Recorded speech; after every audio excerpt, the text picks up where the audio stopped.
కాలం అన్నింటికీ సమాధానం చెబుతోంది. చేసిన కర్మలకు ప్రతిఫలం అనుభవించక తప్పదు. అధికారం ఉంది కదా అని విర్రవీగితే కర్రు కాల్చి వాత పెడుతోంది. ఇవన్నీ ఎందుకంటారా? చూడండి, క్లారిటీ వస్తుంది.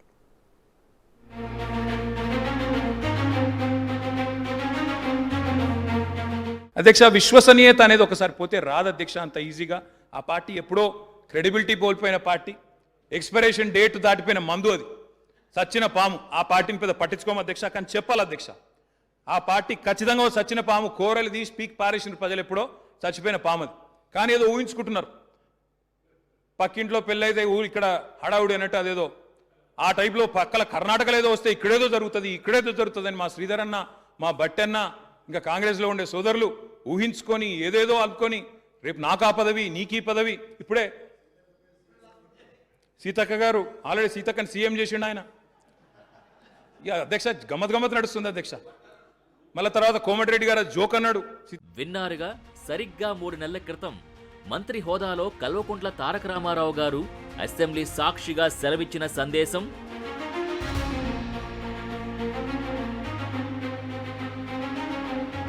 అధ్యక్ష, విశ్వసనీయత అనేది ఒకసారి పోతే రాదు అధ్యక్ష అంత ఈజీగా. ఆ పార్టీ ఎప్పుడో క్రెడిబిలిటీ కోల్పోయిన పార్టీ, ఎక్స్పైరేషన్ డేట్ దాటిపోయిన మందు, అది సచ్చిన పాము. ఆ పార్టీని పెద్ద పట్టించుకోము అధ్యక్ష, కానీ చెప్పాలి అధ్యక్ష, ఆ పార్టీ ఖచ్చితంగా సచ్చిన పాము. కోరలు తీసి పీక్ పారేసిన ప్రజలు ఎప్పుడో చచ్చిపోయిన పాము అది.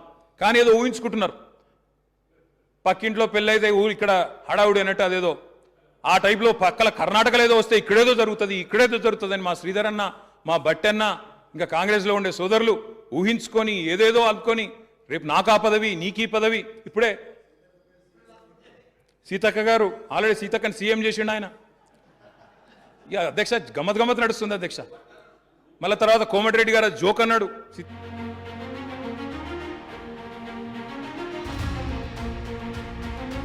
విశ్వసనీయత, కోరలు తీసిన పాము, సచ్చిన పాము, ముందే సంబరాలు చేసుకుంటున్నారు. ఓ 30 సెకండ్లలో అనాల్సినవన్నీ అనేశారు. కాంగ్రెస్ పై తన కడుపులో ఉన్న ఆక్రోశాన్ని వ్యంగ్యంగా వెళ్లగక్కేశారు.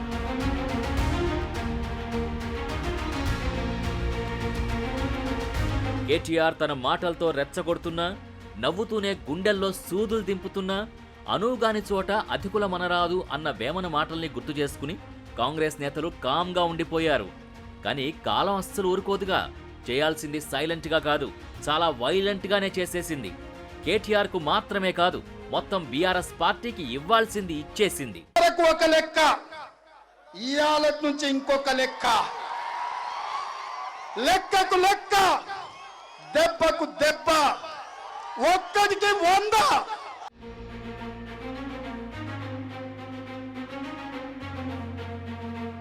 విన్నారుగా, లెక్కకు లెక్క, దెబ్బకు దెబ్బ. 3 నెలల క్రితం కేటీఆర్ వేసిన ప్రశ్నల్నే తిరిగి వేస్తున్నారు కాంగ్రెస్ నేతలు. విశ్వసనీయత కోల్పోయిందెవరు? కోరలు పీకిన పాము లాంటి పార్టీ ఏది? ఎక్స్పైరీ డేట్ అయిపోయిన మందెవరు? ఈ ప్రశ్నలకి మరి సమాధానం కేటీఆరే చెప్పాలని ప్రశ్నిస్తూనే నిలదీస్తున్నారు. కాంగ్రెస్ ఓ పడిలేచిన కెరటమనడంలో ఏ డౌట్ లేదు. తెలంగాణ రాష్ట్రాన్నిచ్చిన తొలిసారి జరిగిన 2014 ఎన్నికల్లో 21 సీట్లకే పరిమితమైన 2018లో 19 స్థానాలతోనే చతికిలపడిన మూడో ప్రయత్నంలో అధికారాన్ని హస్తగతం చేసుకుంది. ఇలాంటి విమర్శలకి మూతోడు జవాబిచ్చింది.